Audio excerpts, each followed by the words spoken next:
Yo, 2026 and the link is feeling cold. Last year is done, new story getting told.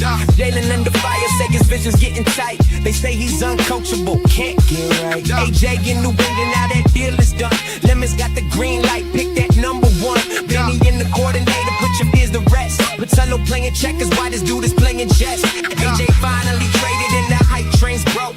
Rabel's back to coaching and Rosini's catching smoke. 10 toes down with the Eagles on the scene. Ain't no time for fakers cause your boy is bleeding green. Sources leaking stories but you know it's all cap. Coach Marcus on the mic and he's shooting all facts. Search trending topics, information moving slow. Pro fan talk, always keep you in the know. Hit the bell, that's law. Break it down from the film to the box score raw. With the real ones bar. From the birds to the league, we gon' cover it all. Hit the bell, that's law. Break it down from the film to the box score raw. What's going on, y'all? Good morning. Happy Saturday to you. Hope you're getting up and at 'em. I decided to go a little bit early today. I appreciate everybody jumping on with me this early. The Bull RJ, man, I appreciate you jumping in, man. Sometimes when I get in the weekend, depending on what my schedule is, sometimes I go early, sometimes I go late, depending on what's happening.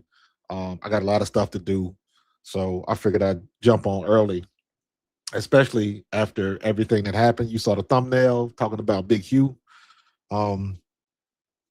Hugh is somebody who I know but don't know. You know them people.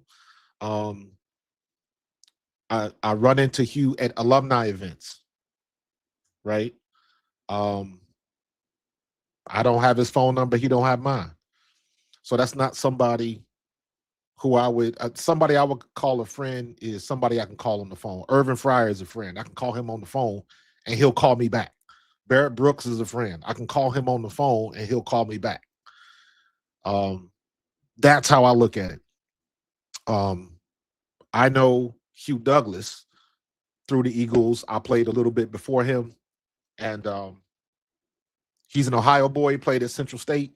So there's that. I'm from Cincinnati. So we have that commonality. You know what I'm saying? But other than that, you know, we're not in each other's friends list. Far from it. But when we see each other at alumni events, yo, what's up, dog? You know, one of them things like, he know me, but he don't know me. Yeah, I done seen you before. You done been here before, so I know you with the Eagles, but that's about as far as it goes. You know, if we saw each other in public, we'd probably give each other the nod, maybe dap each other up and keep it moving. But when I saw this, when I saw this happen yesterday, first of all, I thought it was AI. I was like, hold on, let me do my homework. Let me run this back and see what's going on. And color me surprised. That the co-host took him there, because this is not a one-time thing. You know what I'm saying? You see me looking over here. I'm trying to find the some of the stuff that was on that I had on social media. I put a post up about it, and now I can't find it for some reason. That's what I'm looking for. But in any case, it's I always find it funny because I've had them same type of conversations where you talk to people that want to act like they know, and they know some things. It's not saying that they don't know what they're talking about. But oh, thank you very much. Appreciate that. Thank you very much for the memberships. Um, but you have conversations like this all of the time where you get people that are in a certain space, or because maybe they're around the media. Keep them new members coming, man. My team got spots. We always sign a free agent, so keep it coming. Keep it coming. Darren Fisher, Blackberry, keep them coming. I appreciate y'all. Appreciate all the new members. Everybody new on my team, all the new draft picks, man. I appreciate y'all. Young Jax Teller. What's going on? What's going on, dude? So, but yeah. Good morning. Good morning. Good morning. Um, you have them conversations and people, they know things, but there's only, you can only go so far with that knowledge. Let me say it like that. One of the things I still say to this day, and I used to tell my kids this when I used to teach Bible study and all that kind of stuff, when I was interacting with teenagers on a daily basis, I would always say, if you're the smartest person in the room, find a new room. Just meaning that you don't ever find yourself in a situation where you can't learn something from somebody else. And you get around people that think they know everything, or because they've been in a certain situation long enough, they think they know more than you. But there's one thing you can't learn from a book, you can't learn from watching, you can't learn from distant observation, and that is experience. Point, period, in the paragraph. That's it. Here's an easy example. Ladies in the chat, shoot me a thumbs up if I'm telling the truth. If I'm wrong, shoot me an X and let me know why I'm wrong. But here's how I see it. There are a lot of very good, very accomplished doctors in this world, and they've delivered a lot of babies, but there is no male doctor that can really explain the experience of childbirth to a woman. That doctor's seen a lot of things and observed and have helped and have done a lot and can get as intimate as one can get, but they still haven't done the deed, if that makes sense. So they know a lot, but there's always somebody that knows more. That's how I look at conversations like this all of the time. Joe Giglio, he's been around radio, and to be even on radio, you have to have been around sports and you have to study the game and understand. But, and I always come back to this, and I've been saying this a lot more the last 2 and 3 years, even with me being in this space now, the opinions have started to outweigh experience, because the opinions can pick up legs of their own. They can start narratives, and people jump on board to the narratives. It's like jumping on a bandwagon, but way worse. You can jump on the bandwagon if you don't know no better. Back when, for those of you old enough, back when Michael Jordan happened in the mid 80s, and everybody wanted to be like Mike broke through the threshold. And if you found somebody that never cared about basketball, who's your favorite player? Michael Jordan. Why? I never watched the game, but he's the person I see. So they jumped on the bandwagon. But now the currency of the day is click and web traffic and social media traffic. So the opinions tend to outweigh experience, because a lot of times, especially now, experience it's not as spicy, it's not as juicy. Experience is boring. Experience is you going through the mundane every day after day after day, and before you know it, it's been a year. You like, man, look at all of the stuff that happened, but did nothing pop off. It was very small increments. It was growth, but it was small growth, or it wasn't exciting growth. So it doesn't get covered as much. That's just the way that it is. But every now and then, I think Cat Williams said this in one of his specials, one of his early specials, when he was talking about the Tiger. All the real one needs is just the opportunity to let somebody know that they ain't bullshit. and I think that's what happened when they talked about trying to get into all of these side conversations, because I listened to it twice, and the funny part is I understand, Brandon. I was trying to find a clip because I saw it. That's what I was trying to look for on my Twitter page, and I can't find it because I know I commented on it, but I can't find it anywhere, which is interesting to me. So they may have removed it, but you can go in. Hold on. Here it is. I just found it. You can go in. Let me see. Show you my second screen here. So if you do find it, and this is where it's difficult. If you on this particular clip, I got this off of Twitter.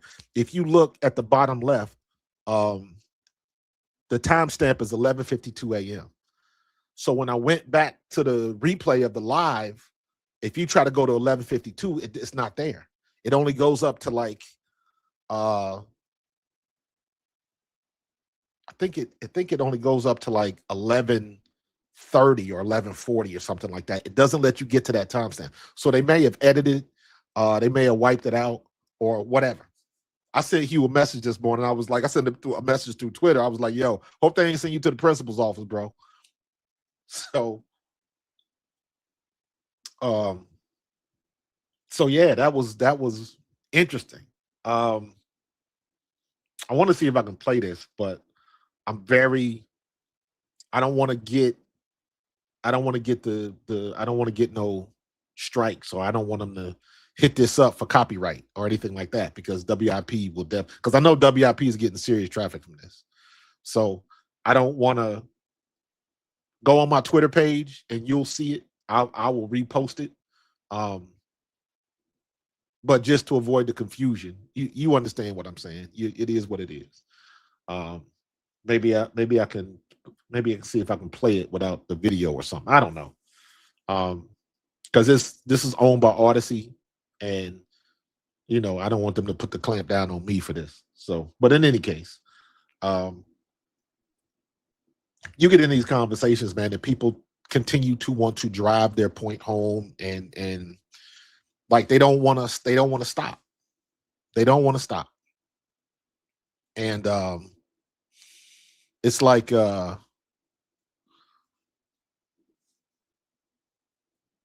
somebody doesn't get the message.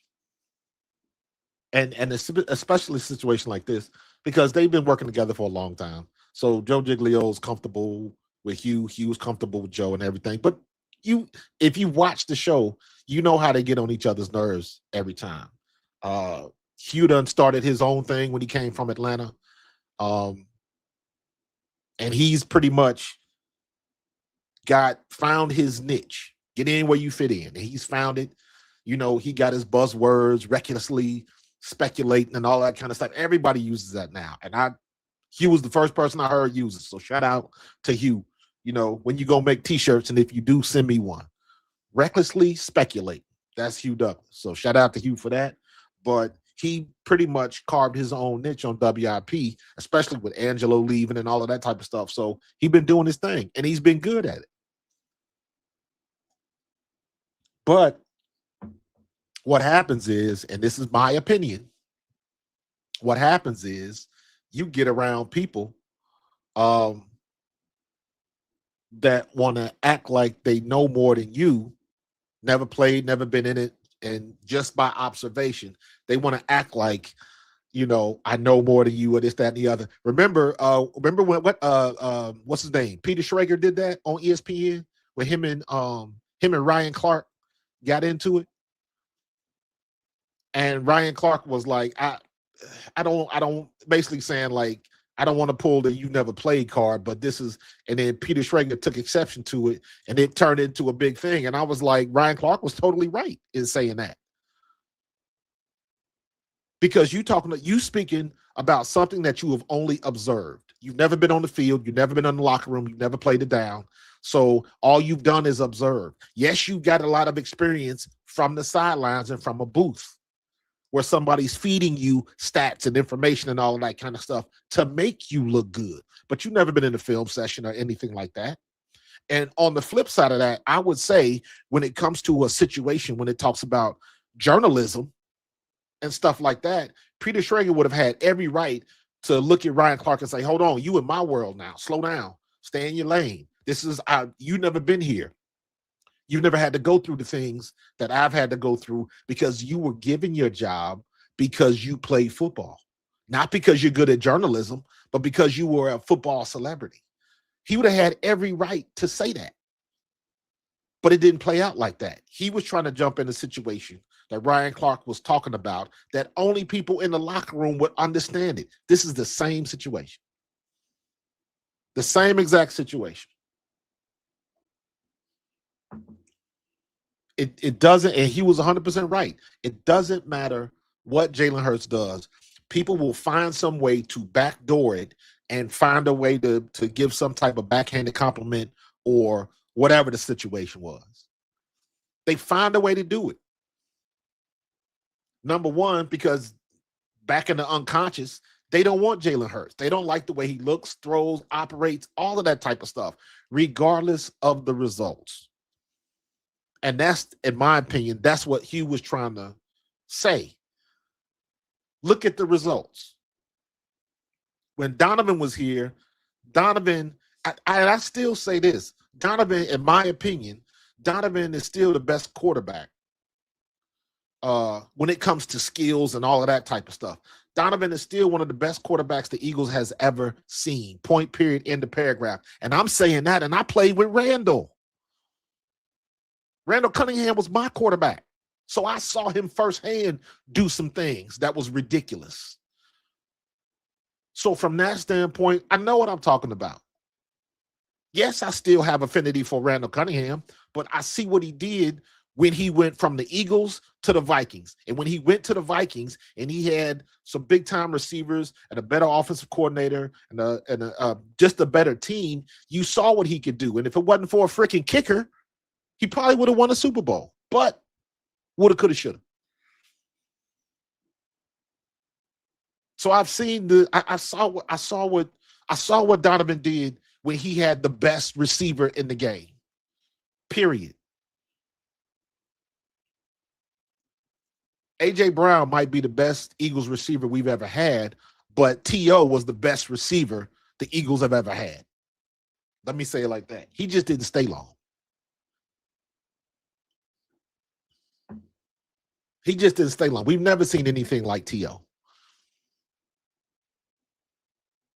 And it didn't work out. And you can't tell me when T.O. got to the Super Bowl, he put up 180 on a broke ankle? Whatever it was.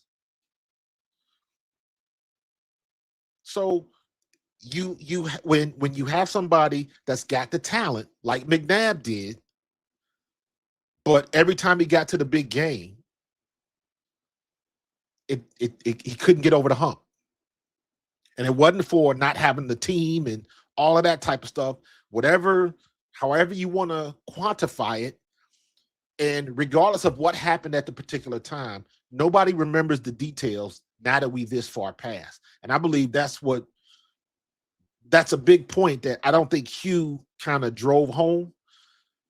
Giglio was trying to say that, but Hugh was right. Nobody thinks like that. Nobody's going to go back and look at what Donovan McNabb did and dissect every game and say, hey, he should have won this game, but the defense didn't show up. Or he probably should have lost this game, but the defense got a pick late in the game that sealed it. Nobody thinks like that.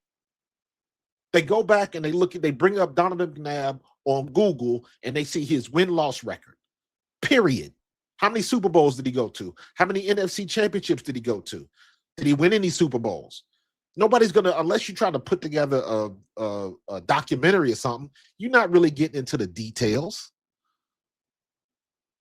And the further you go over time, that Super Bowl that Jalen Hurts balled out in 22, he lost. Shout out. I never forget. Shout out to my man K-Sap. Me and K-Sap talked about that Super Bowl not long after it happened. And he said, he was like, if Donovan does, his mind on the outside looking in, his mind was if Donovan don't, or if Jalen Hurts don't fumble that ball, the Eagles win that Super Bowl. I can't really argue with him. I got a different spin on it. I'm like, yeah, he had a turnover, but he made up for that later on in that quarter or in that half. So he made up for that mistake.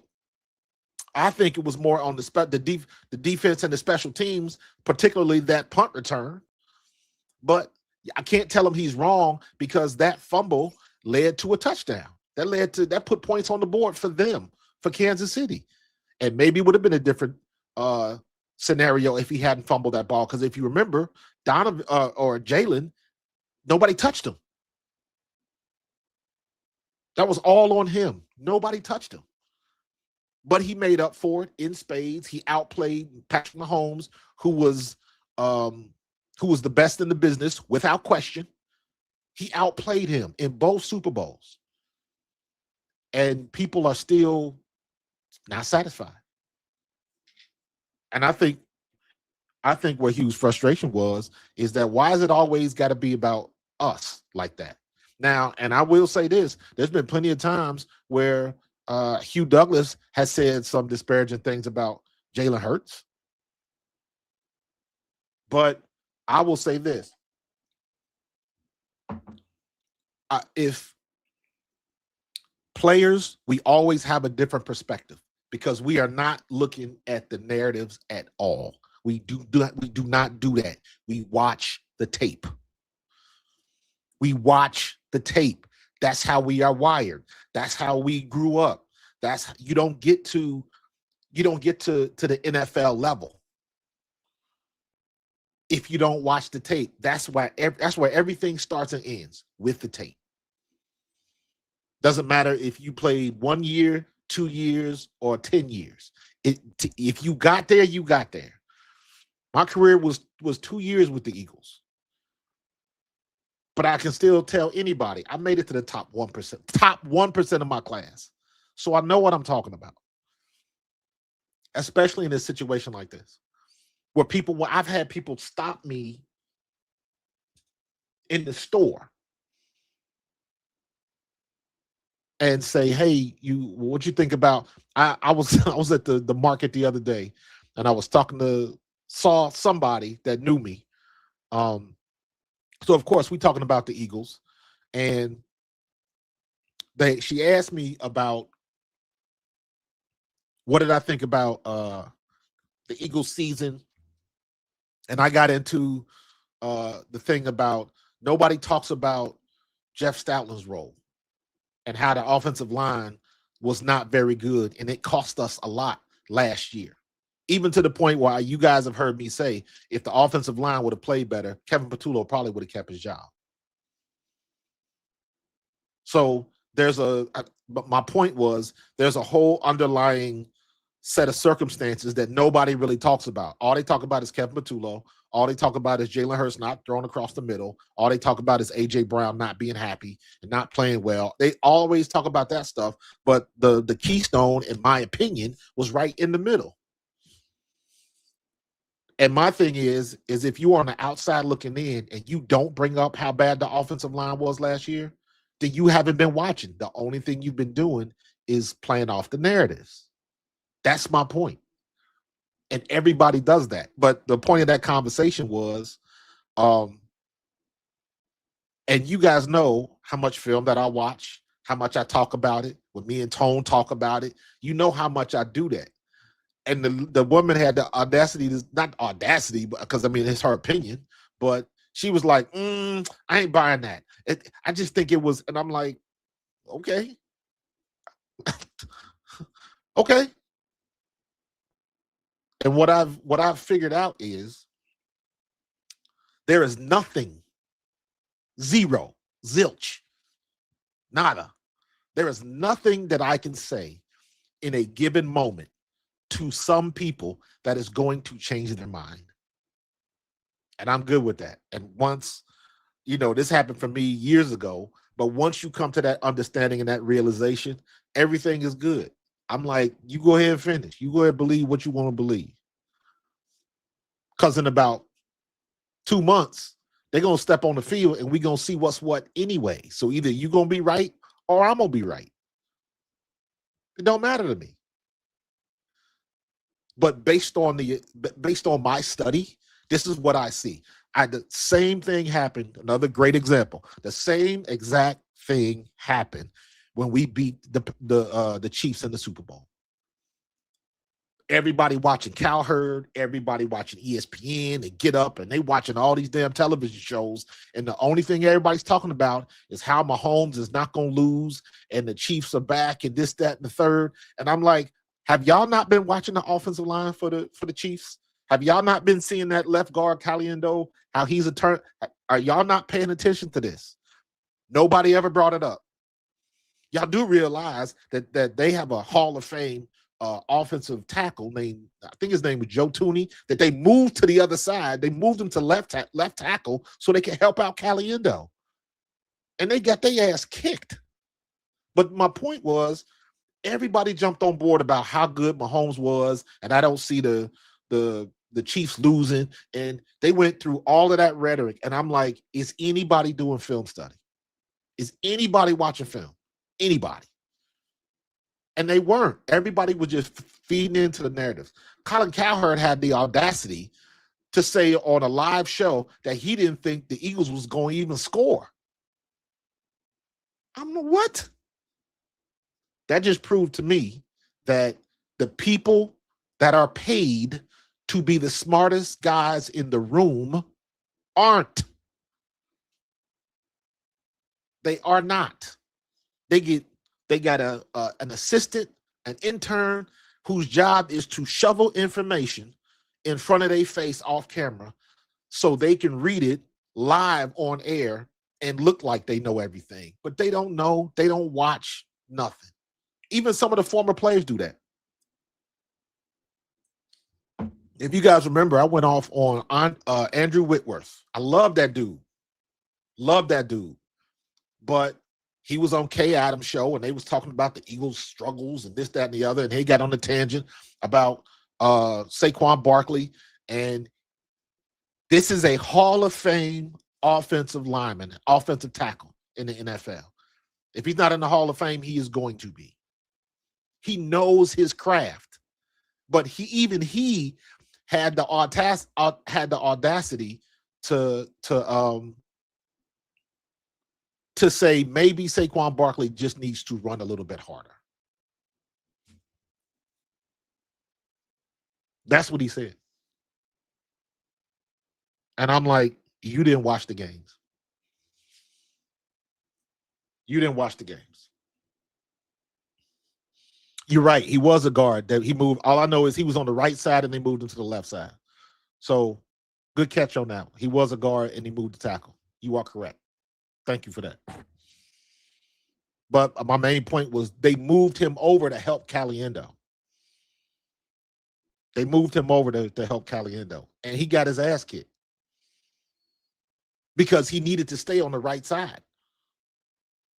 But, and back to the original conversation, when I look at stuff like this with Hugh and Giglio, it's like you get people that when they're around the situation long enough and they think they really know about it, but some of these hosts, they get into their feelings because they've been talking about it so long. Just like anything else, if you talk about it long enough, you think you know everything, but there's always somebody that knows a little bit more. There's always somebody that's been through it. There's always somebody that's been in the trenches, and you haven't. And the ego gets in the way because you can't just, all right, you got it. You know more than I do. You know more than I do. So I thought it was funny when because you saw when he was like, I'm tired of this effing conversation. every effing time. And Joe Giglio was like, "Yo, what are you doing?" He wasn't expecting that, and he just when it comes to athletes, um, I don't care if you're a nice athlete. I don't care if you was a spicy athlete. I don't care if you were a hothead. Everybody's got a trigger. And when you step on that landmine, you can't take your foot off. You gotta deal with the explosion. And I think Giglio just I because it's one of those situations where when you first get in there, it's like, okay, you know where to go, where not to go. And what happens is you get comfortable. You get comfortable and you drop your guard and you think that the thing that would have set him off a while ago does not make him mad anymore, and you find out that that's not the case. You find out that nope, that's just somebody that's been controlling it a little bit better. But if you gonna poke the bear, eventually the bear is gonna wake up.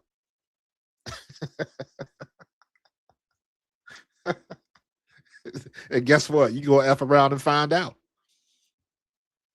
So again, I truly hope that they didn't take Hugh to the principal's office. I hope they didn't. I hope all is good. I want to see him on the radio on Monday. I tell you what, the WIP traffic had got to be through the roof when this came out. This got to be viral by now. It's got to be viral. So, but I bet Giglio won't do that again. Like, had that conversation with somebody else. You know, I know it's good for the show and everything, but you know, it is what it is. But I just thought I want to jump on and be like, listen, man, like folks got to be careful. Do your homework. And everybody, even WIP now, because let me be honest with you, I get more comments from people that say they don't even listen to WIP anymore because the social media space is so big. There's always somebody else that you can find and you like their content and you can listen to them and you can get all the same information in a package that you appreciate. So before, terrestrial radio is on the decline quickly. Now they will always be there because the terrestrial radio is getting, number one, it's getting interwoven with social media, YouTube, and things of that nature. But now, because I remember there was a time where if you said you had a podcast, people would look down on you like, well, you ain't ready for my radio show. Now it's the other way around. If you got a good podcast, you can pull audience away from TV and radio now. You can, there's an intimacy to what we do, right? I can drop the link right now and I can immediately have you on and you can give your opinion. You ain't got to wait 15 minutes while the elevator music plays until they pick up the phone. And then when they pick up the phone, you got it on speakerphone because you still trying to drive. There's an intimacy to what we do. There's an intimacy to it. Am I a better radio host than Giglio or Hugh Douglas? No. But what I have is almost 10,000 people who listen to me and like what I have to say. There's other people that can say it better, but for whatever reason, I got the connection. I got the, what they call it, evergreen growth, organic growth. That means that I really haven't gone viral, but I've just built up a steady team of people that let me say it like this. The best compliment people give me, and I try to make it a point to either say I appreciate it or thank you every time somebody leaves this comments. When somebody says, man, you the most even keel person I've heard. Whether I'm talking about the NFL, the Eagles, the WNBA, whatever. That compliment hits me, puts me in the fields, because that means that somebody's listening. You ain't got to agree with me, but at least you listening. Because I've had people to say, I heard what you said, but I agree with this point, but this point, and I'll be like, yeah, I respect that. Or, yeah, you might have been right on that one.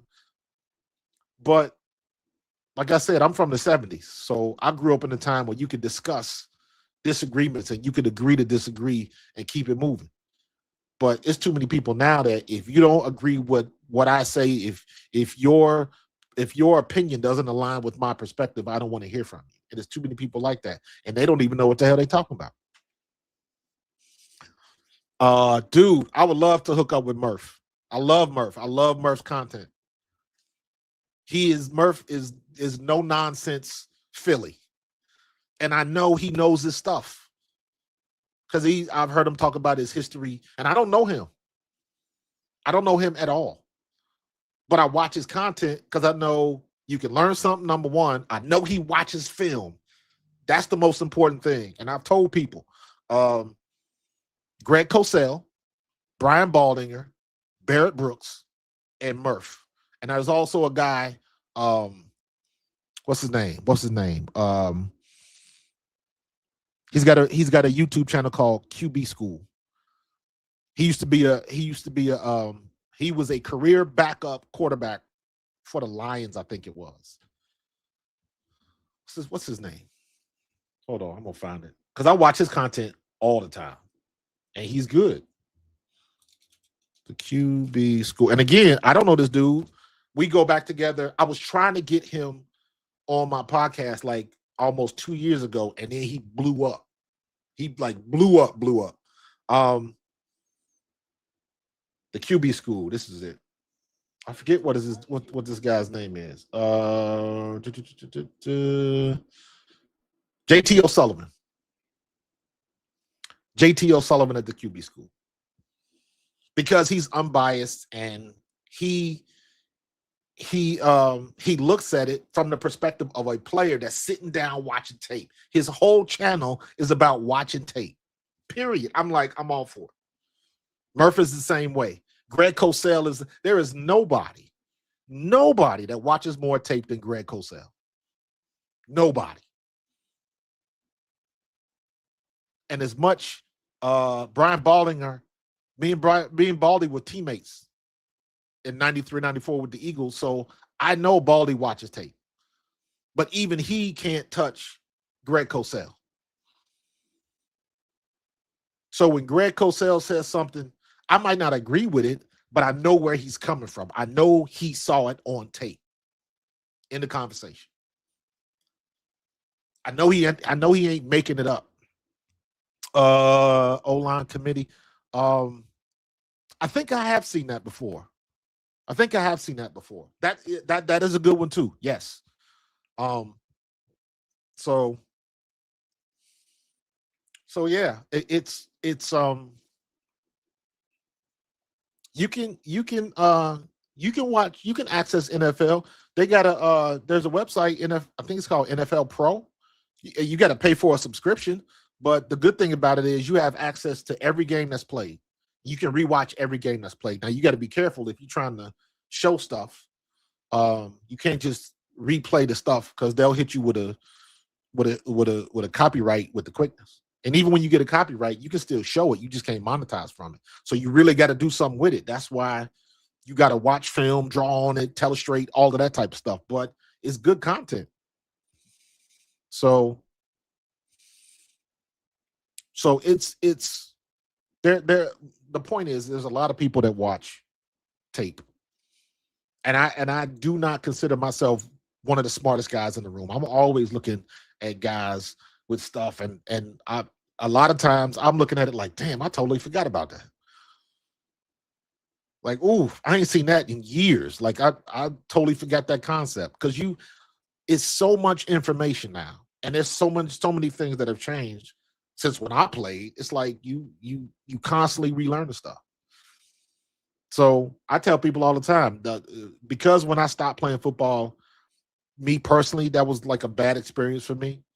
But I wish I'd have had the wherewithal back then to immediately, when I stopped playing football, I wish I would have immediately got into coaching and all of that type of stuff. I didn't coach until like years later. Because like I said, it wasn't a good ending for me. So I had to get that bad taste out of my mouth. So I stepped away from the game. But hindsight is 2020. So, but I see yeah, they definitely took it out. uh yeah, man. I was looking for it all day yesterday and I couldn't find it. All I've seen is the people that have snipped it and put it on social media. So, or put it on X or something like that. So yeah. So I would love to get Hugh on here. So um, I'm gonna have Barrett Brooks on again the closer we get to the season and stuff like that. But I think there are um, I could be wrong, but I think you can't just when you're on the radio, there are contractual obligations and things that you have to follow, or it's going to affect your money. So I don't think he can just jump on any podcast. I don't think he can. I think he has to get approval. And again, I'm guessing. I don't know because um, I remember it was. I want to say it was like 3 or 4 years ago. I tried to get Sarah Spain. I used to follow Sarah Spain a lot on her Instagram, and I reached out and I was like, "Yo, I'd love to have you on my podcast." It was something about women's sports, um, and she was prominent on ESPN. But I remember she told me um, that she had to check through her people, or I need to get in touch with. It was not a direct thing. Like she couldn't just say yes, and be like, "Okay, let me know what time." Couldn't do that. You had to go through ESPN, and they had to okay it. So I'm saying all that to say it's probably the same way. Probably the same way. So so yeah, man, I'm efforting to get some people on here, man. I would love to get Randall on here.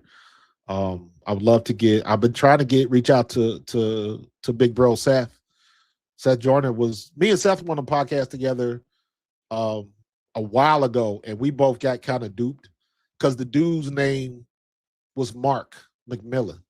So we thought it was the dude that we used to play with, and it wasn't. But we had already given our word, so we was on the. I was like, "Yeah, I think we got, bro." But we stayed on the podcast. We talked and laughed about that. But so yeah, man, it's you just want to find people that know what they're talking about, and if they don't know what they're talking about, that's okay. Bring somebody on that does. I like watching the. What's the one with Chris Carter? The one he's on there now. Steve Smith is another one. Steve Smith watches film. He's very critical, and that's kind of his shtick because he can kind of go that extra step, and you're like, that was kind of cringeworthy. But and I'm not talking cringeworthy and like that was corny. I'm talking about like cringeworthy, like oof, well you ain't pulling no punches. But he watches tape. He watches tape. Cam Newton stuff is I got to take Cam Newton in small doses.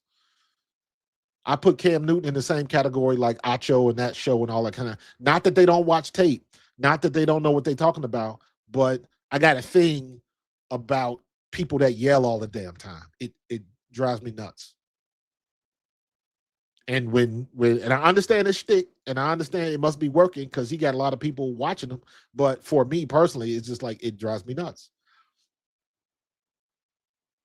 Acho's the same way. I like Acho watches film. I know he watches film. But sometimes it's just the delivery is like, ugh. And the reason why I like Acho is because he got TJ Houshmandzadeh on there. I'm from Cincinnati. Now, again, I played a little bit before TJ got in the game, but you understand. So I'm gonna show TJ love because he played for the crib.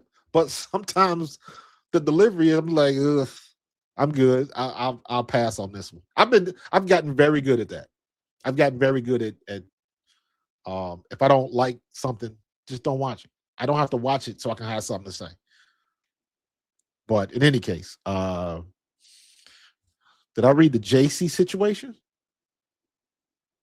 And Simmons from Tennessee reset the defense target market with his extension. Yeah. I mean, we'll see, man. Listen, when it comes to stuff like this, I am very hands off because what I have been shown over the years is that Howie Roseman knows exactly what he's doing.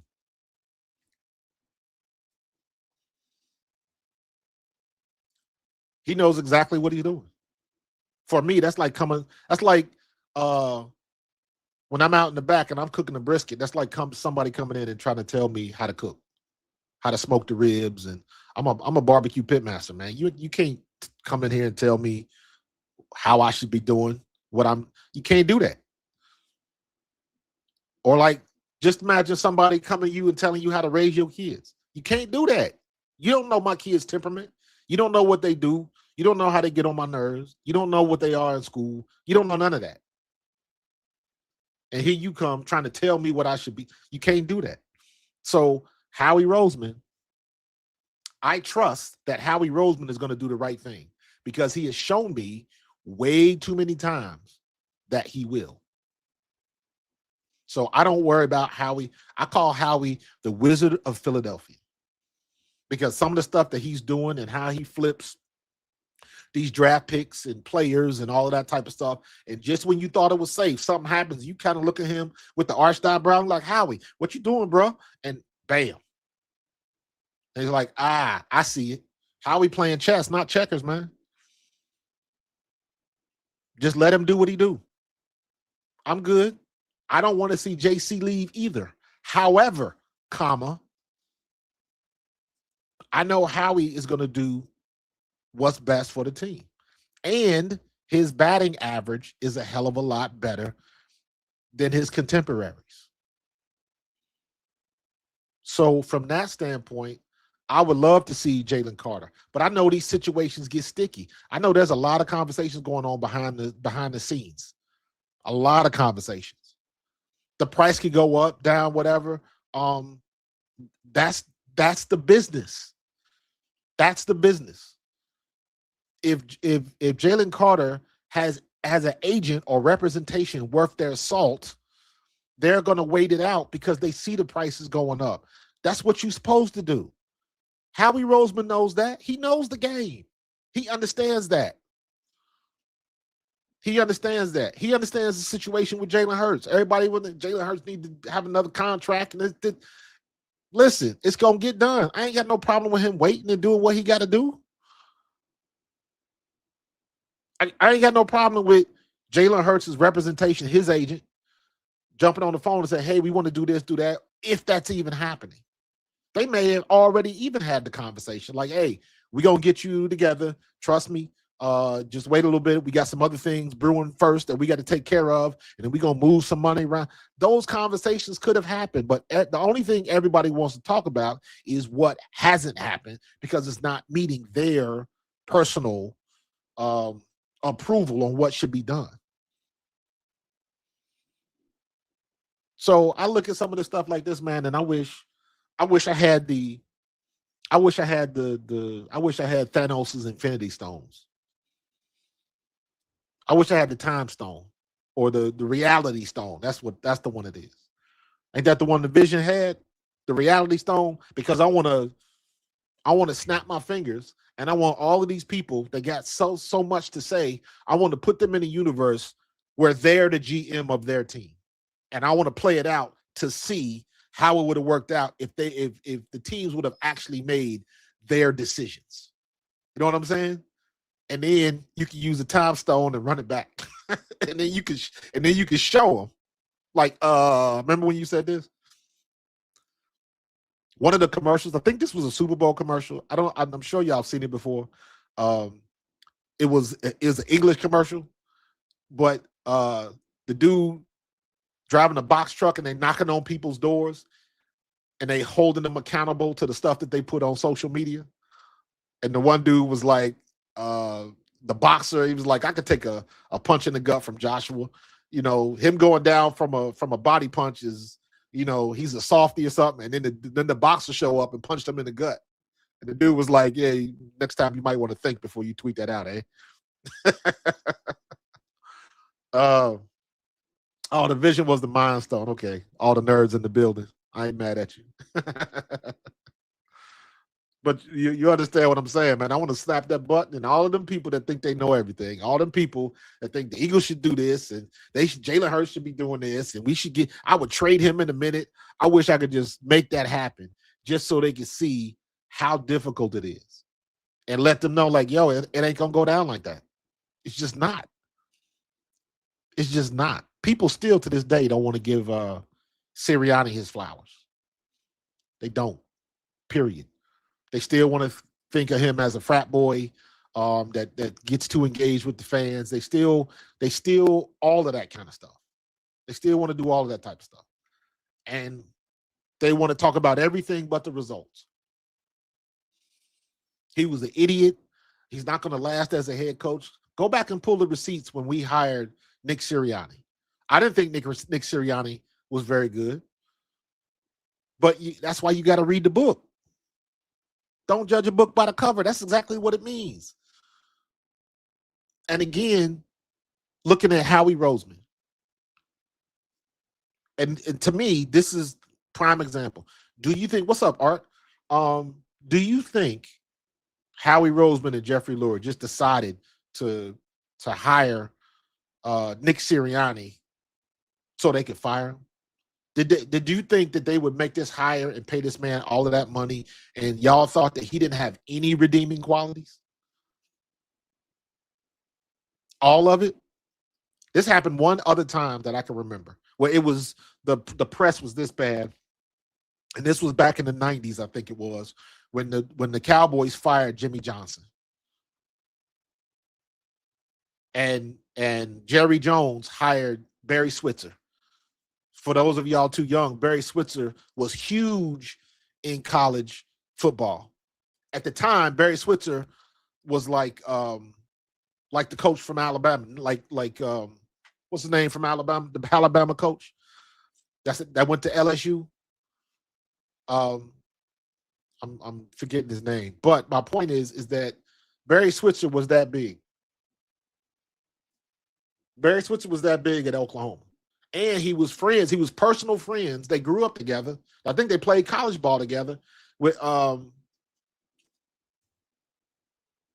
Jerry Jones. So when Jimmy Johnson got out of there, Jerry Jones hired Barry Switzer, and they thought that was the dumbest thing that they could ever do. They thought that was the dumbest thing that Dallas could do. And he ended up winning the Super Bowl. And then what did everybody say? Oh, anybody could have coached that team and they would have won a Super Bowl. I'm like, no, the hell they couldn't. No, the hell they couldn't.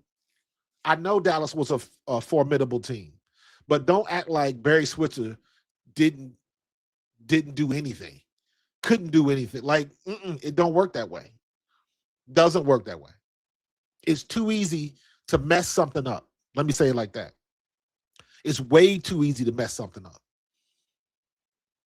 So you got to have some type of wherewithal with you to be able to keep a team like that afloat and going in the right direction, because that team could have crashed out on him very quickly with Emmitt Smith and Larry Allen and Michael Irvin and everything that was going on off the field and the I mean, they was a couple decades too soon, because social media would have ate them alive. But my point is that he was there, and he did a good enough job to get him back to the Super Bowl and win the Super Bowl. And then they was like, oh, they could have stuck anybody in there and they would have won the Super Bowl. Nah. I don't care how good you are. The man that's steering the ship is the man that's steering the ship. That's like driving a car. You could have a souped up Dodge Charger Hellcat, but if you got an idiot at the wheel, you're going to crash. Same thing with the Eagles. Same thing with Nick Sirianni. Everybody wanted him to be an idiot and get rid of him. Everybody wanted that. But a lot of people don't see, and I tell this story all the time. When the Eagles lost to the Buccaneers in that playoff game in 21, I think that was the famous game where I think that was when Todd Bowles said that Jalen Hurts couldn't read defenses and all that kind of stuff. And they smacked us around pretty good. And retired. That was his last game.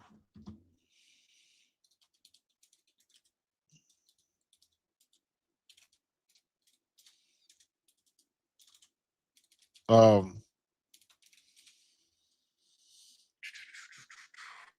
me see. Fletcher Cox. Fletcher Cox announced his last game. After that game, you let everybody know this is it for me. But what he said about Nick Sirianni, that did it for me. I was like, everybody was wrong. Everybody was wrong.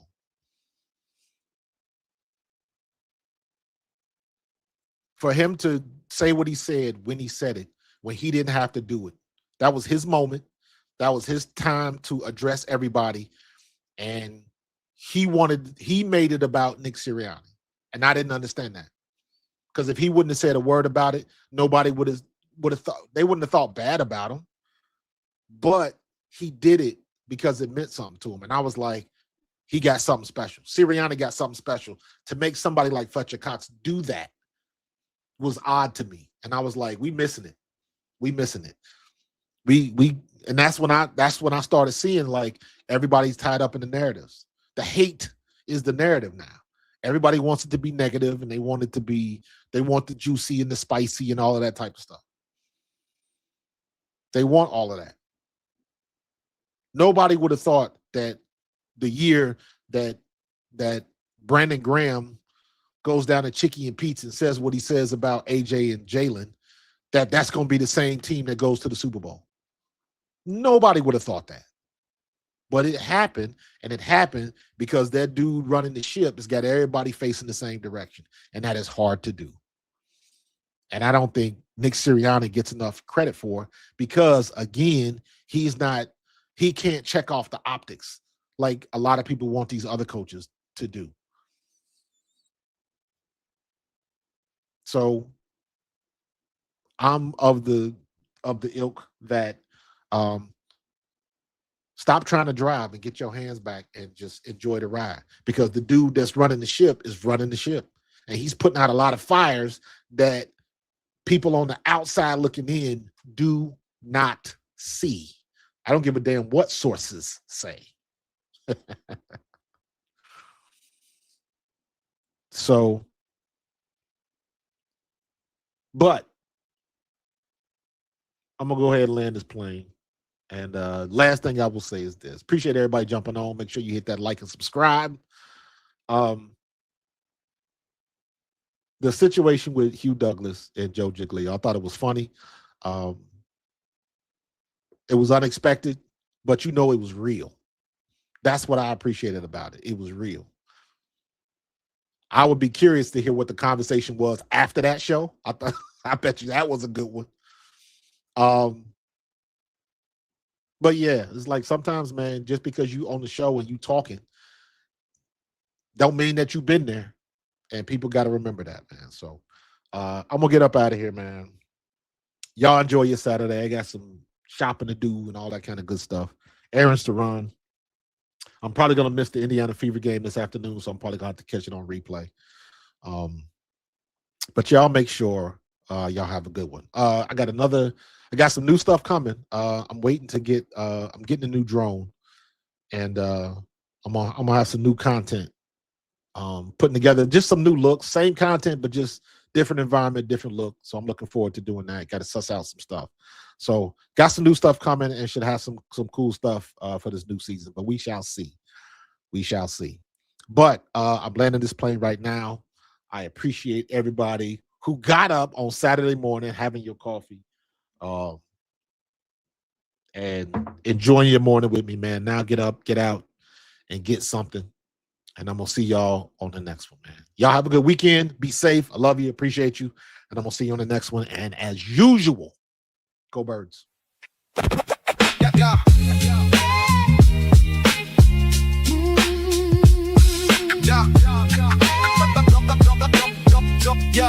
Yeah. Yo, 2026 and the link is feeling cold. Last year is done, new story getting told. Jalen under fire, say his vision's getting tight. They say he's uncoachable, can't get right. AJ in New England, now that deal is done. Lemons got the green light, pick that number one. Benny in the coordinator, put your fears to rest. Patillo playing checkers, why this dude is playing chess. AJ finally traded and the hype train's broke. Rabel's back to coaching and Rosini's catching smoke. 10 toes down with the Eagles on the scene. Ain't no time for fakers, cause your boy is bleeding green. Sources leaking stories, but you know it's all cap. Coach Marcus on the mic and he's shooting all facts. Search trending topics, information moving slow. Pro fan talk, always keep you in the know. Hit the bell, that's law. Break it down from the film to the box score raw. Where the real ones bar. From the birds to the league, we gon' cover it all.